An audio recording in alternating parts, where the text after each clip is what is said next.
BC న్యూస్కి స్వాగతం. AR constable ఈదురు కృష్ణయ్యతో తనకు ప్రాణహాని ఉన్నదని, తన నుండి ప్రాణరక్షణ కల్పించాలని నెల్లూరు నవాపేట లక్ష్మీపురంకు చెందిన కె కవిత తెలిపారు. మంగళవారం స్థానిక ప్రెస్ క్లబ్లో జరిగిన మీడియా సమావేశంలో మాట్లాడుతూ, తనకు 2006వ సంవత్సరంలో ఆత్మకూరు నివాసి అయిన చండ్ర బాలకృష్ణతో వివాహమైందని, అనివార్య కారణాల వల్ల 2018లో కోవూరు సివిల్ జడ్జి ద్వారా విడాకులు తీసుకుని స్వతంత్రంగా జీవనం సాగిస్తున్నానన్నారు. తన జీవనం కోసము శ్రీ చైతన్య స్కూల్లో టీచర్గా పనిచేస్తున్న క్రమంలో ఈదురు కృష్ణయ్య పరిచయం ఏర్పడి క్రమంగా సహజీవనంగా మారిందన్నారు. ఈదురు కృష్ణయ్య తిరుపతిలో ఏఆర్ కానిస్టేబుల్గా పనిచేస్తూ తనను మానసికంగా, శారీరకంగా చిత్రహింసలకు గురి చేస్తున్నాడన్నారు. తన వద్ద నుండి 35 లక్షల డబ్బులు తీసుకుని నానా రకాలుగా చిత్రహింసలకు గురి చేస్తూ ఫోన్ల ద్వారా చంపుతామని బెదిరిస్తూ న్యూడ్ ఫోటోలు, వీడియోలు తన బంధువులకు పంపిస్తానని బెదిరిస్తున్నాడని తెలిపారు. అతని కుటుంబ సభ్యులు ఈదురు పవన్ కానిస్టేబుల్ ఆక్టోపస్ మరియు సిఐడి కానిస్టేబుల్ వెల్లూరు నాగరాజు, అతని తల్లి, అతని 2 భార్యలు తనను అనేక ఇబ్బందులకు గురి చేస్తూ మానసికంగా వేధిస్తూ చంపుతామని బెదిరిస్తూ నీ వీడియోలు, ఫోటోలు సోషల్ మీడియా, ఫేస్బుక్లలో అప్లోడ్ చేస్తూ ఆనందం పొందుతూ తనను చిత్రహింసలకు గురి చేస్తున్నారన్నారు. నాకు, నా బిడ్డలకు, నా కుటుంబ సభ్యులకు ఏఆర్ కానిస్టేబుల్ ఈదురు కృష్ణయ్య కుటుంబ సభ్యులతో ప్రాణహాని ఉన్నదని, తనకు ప్రాణరక్షణ కల్పించి అతనిపై చట్టపరమైన చర్యలు తీసుకుని న్యాయం చేయాలని తెలిపారు. అతని నుండి తనకు చావు ఒకటే తక్కువని, అన్ని రకాలుగా మానసికంగా వ్యధకు గురవుతూ ఈరోజు మీడియా సమావేశంలో ఏర్పాటు చేశానన్నారు. అతనికి రాజకీయ పలుకుబడి, పోలీసు ఉన్నతాధికారులతో పరిచయాలు ఉన్నాయని, నన్ను ఏం చేయలేరంటూ తనను బెదిరిస్తున్నాడన్నారు. ఇప్పటికే అతనిపై తిరుపతిలో నెల్లూరు దిశ పోలీస్ స్టేషన్లో ఫిర్యాదు చేశానని, అయినా పోలీసులు తనకు న్యాయం చేయలేదన్నారు. ఇప్పటికైనా పోలీసు ఉన్నతాధికారులు విచారణ జరిపి తనకు న్యాయం చేయాలని తెలిపారు. ఈ కార్యక్రమంలో కుమారుడు చండ్ర లేహిత్, advocate S Murali, T Surendrababu, Chatla Srinivasulu తదితరులు పాల్గొన్నారు. ఈరోజు మీ పత్రిక ముఖంగా తెలియజేయడం, నన్ను నెల్లూరు జిల్లా నుంచి తిరుపతి క్వార్టర్స్కి ట్రాన్స్ఫర్ అయినటువంటి ఏఆర్పిసి 384 ఈదురు కృష్ణయ్య గారు నన్ను చాలా హింసలకు గురి చేస్తూ నన్ను బెదిరిస్తూ ఉన్నారనమాట. నేను పలు చోట్ల దాని గురించి ఫిర్యాదు చేసినా కూడా నాకు లాభం లేకుండా పోయింది. అందుకే ఈరోజు మీ ముందుకు వచ్చేది. నేను గతంలో నా భర్తతో విడాకులు తీసుకొని ఒంటరిగా జీవిస్తున్నాను నా పిల్లలు.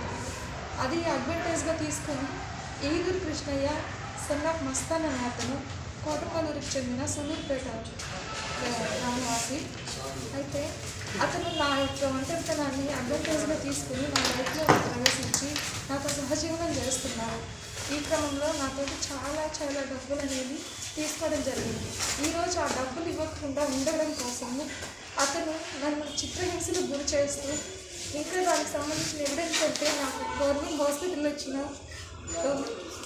సర్టిఫికేట్ కూడా ఉందండి, ఇక్కడ ఊరి సర్టిఫికేట్, దీని కూడా చేయవచ్చు. అతను నన్ను గన్ తీసుకొచ్చి బెదిరిస్తూ సూసైడ్ లెటర్స్ రాస్తూ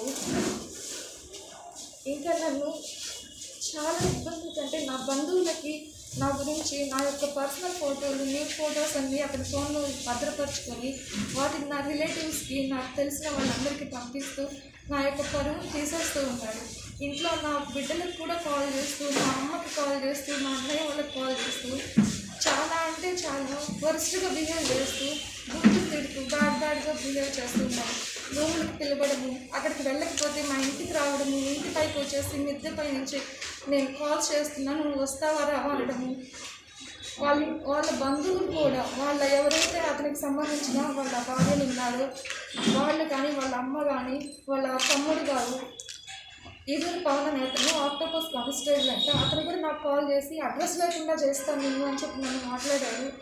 తర్వాత వాళ్ళ అన్నయ్య ఎవరో వెల్లూరు నాగరాజు అంట, అతని నుంచి నా లైవ్ లొకేషన్ తీసుకుంటూ నేను ఎక్కడ ఉంటున్నాను, ఇల్లు మారినా కానీ ఆ ఇంటి దగ్గరకు వస్తూ నువ్వు వస్తావా రావా అన్నట్టు భయపెడుతున్నారు. లేకపోతే ఎఫ్బీలో మెసేజ్లు అసహ్యంగా పెట్టడము, నన్ను ఇంకా ఇబ్బందులకు గురి చేయడము, నన్ను మానసికంగా, శారీరకంగా సెక్షువల్ హరాస్మెంట్ చేస్తూ తను ఈ డ్రై ఐస్లు తీసుకొచ్చి నన్ను బలవంతంగా నా స్కిన్ మీద అవి ప్రెస్ చేసి వాటికి ఆ బాధలకు లోన్ చేస్తూ ఇంకా నన్ను చంపేస్తాను, నువ్వు వస్తావా లేదంటే లేదా అన్నట్టు, నువ్వు రాకపోతే నేను ఊరేసుకుంటాను, లేదంటే నిన్నైనా ఊరేస్తాను వచ్చి అంటాడు.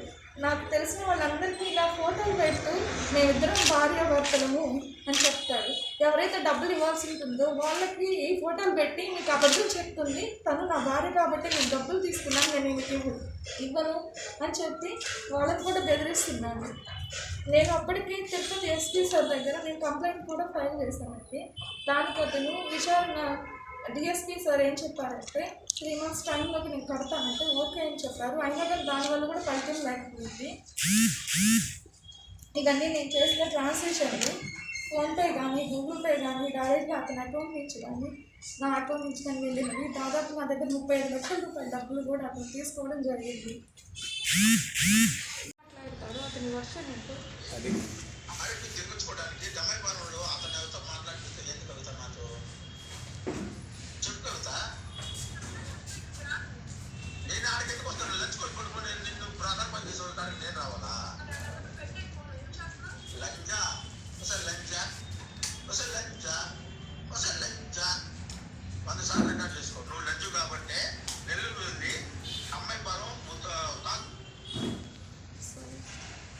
పత్రికా మిత్రులకు ఈరోజు ప్రెస్ మీట్ ముఖ్యంగా పెట్టడం ఎందుకంటే కవిత గారిని ఒక ఏఆర్ కానిస్టేబుల్ ఈదూరు కృష్ణ అనే అతను ఎక్కువగా అరెస్ట్ చేస్తున్నారు. మేము గతంలో 2006లో మ్యారేజ్ చేసుకొని 2018లో డైవర్స్ తీసుకున్నది. తర్వాత 2020 నుంచి ఏఆర్ కానిస్టేబుల్ పరిచయం అయ్యారు. అతనితో సహజీవనం చేస్తుంది. ఈ సందర్భంలో ఆమె దగ్గర నుంచి వివిధ రకాలుగా డబ్బు పరంగా కావచ్చు, డబ్బు పరంగా 35 లక్షలు తీసుకున్నట్టుగా దానికి ఎవిడెన్స్లు అన్ని ప్రూఫ్లు కూడా జప్తు చేయడం జరిగింది. అదేవిధంగా ఆమె నోట్ ఫోటోలు తీసి ఈ వివిధ బంధువులకి మరియు వాళ్ళ బ్రదర్స్కి వాళ్ళకి వాటిని ఫార్వర్డ్ చేయడము, అదేవిధంగా సోషల్ మీడియాలో పెట్టడము, ఈ విధంగా అరెస్ట్ చేస్తున్నారు. దీని మీద కఠినమైన చర్యలు తీసుకోవాలి.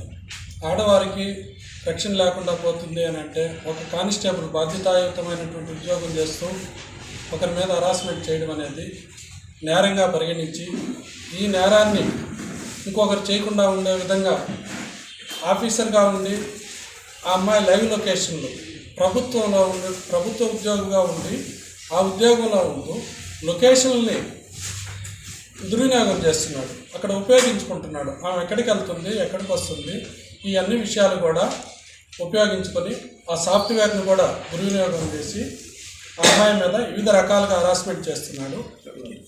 పిల్లల్ని, ఆ అమ్మాయికి ఉన్నటువంటి పిల్లల్ని ఏ విధంగా అంటే తిట్టడం, కొట్టడం వాళ్ళని. గతంలో ఈ అమ్మాయిని కొట్టినప్పుడు కూడా మెడికల్ లీగల్ కేసు కింద కూడా అడ్మిట్ అయ్యి ఆ అమ్మాయి హాస్పిటల్లో అడ్మిట్ అయింది. తర్వాత ట్రీట్మెంట్ కూడా చేయించుకున్నది. తర్వాత దిశ పోలీస్ స్టేషన్లో ఇచ్చారు. దిశ పోలీస్ స్టేషన్లో కూడా న్యాయం జరగలేదు. తర్వాత ఎస్పీ గారిని కలిశారు, తిరుపతి ఎస్పీ గారిని. అతను తిరుపతిలో వర్క్ చేస్తున్నాడు ఏఆర్ కానిస్టేబుల్గా ప్రజెంట్. అతని మీద కఠినమైన చర్యలు తీసుకోవాలని పత్రికా మిత్రులకి నమస్కారం. ఇక్కడ సమావేశం అయిన కారణం ఏంటంటే ఈ కవిత గారు నన్ను అప్రోచ్ అయ్యారు. ఆమె ప్రాబ్లమ్స్ అన్నీ నాకు చెప్పారు. నేను ఒకటే అడ్వైజ్ ఇచ్చాను, పత్రికా మిత్రులను కలిసి నీ ప్రాబ్లం వాళ్ళకి చెప్పుకోమ్మా, నీ ప్రాబ్లం సాల్వ్ అవుతుంది, ఇది పెద్దవాళ్ళ దృష్టికి పోతుంది, వాళ్ళ ద్వారా వాళ్ళు నీకు న్యాయం చేస్తారు అని అంటున్నప్పుడు ఆమె నేను అడ్వైజ్ ఇస్తున్నప్పుడు అదే టైంలో ఈ కృష్ణయ్య అనే constable, Eeduru Krishnaiah AR constable phone చేసి అనేక రకాల దుర్భాషలు మాట్లాడుతూ స్త్రీ అనే గౌరవం కూడా లేకుండా ఎన్నో మానసికమైన మాటలు ఆ ఫోటోల్ని షేర్ చేయడము, అప్పటికప్పుడే మేము ఆడున్నప్పుడే ఆ పక్కన ఉన్న వ్యక్తుల నంబర్లు తెలుసుకొని వాళ్ళకి చేయడము, వాళ్ళకి పంపించానని చెప్పడము, ఆమెని శారీరకంగా మానసికంగా అనేక రకాలుగా ఇబ్బంది పెడుతున్నటువంటి ఏఆర్ కానిస్టేబుల్ కృష్ణయ్య గారిని కఠినంగా శిక్షించి అతని మీద డిసిప్లినరీ ప్రొసీడింగ్స్ ప్రకారము ఎస్పీ గారు యాక్షన్ తీసుకొని ఆమెకి రావాల్సిన డబ్బులైతేనేమి, ఆమెకి శారీరకంగా ఎంత హింసించాడో ఆ మాటల్లో తెలుస్తుంది. ఆయన మాటల్లో ప్రతిదీ రికార్డు ఉంది, ప్రతి పేమెంట్కి రిసిప్ట్స్ ఉన్నాయి. ఇది ఇందులో దాచిపెట్టేది ఏం లేదు. ఒక స్త్రీకి ఈ గవర్నమెంట్లో న్యాయం జరగలేదంటే ఇంకా ఎప్పుడూ జరగదు. అందుకని గవర్నమెంట్ కూడా చాలా సిన్సియర్గా ఉంది స్త్రీల విషయంలో. మన డిప్యూటీ సీఎం గారు కానీ, సీఎం గారు కానీ, అణిచిపోతే అనిత గారు మేడం గారు కానీ, మన ఎస్పీలు కానీ, డిఐజీలు కానీ, డీజీ కానీ, వీళ్ళందరూ కూడా చాలా సీరియస్ యాక్షన్ తీసుకుంటున్నారు. ఈమెది కూడా, కవిత గారిది కూడా పెద్దవాళ్ళు దయచేసి ఆమెని మీరు ఒక్కసారి ఆమె మీద దృష్టి పెట్టి ఆమెకి సహాయం చేయ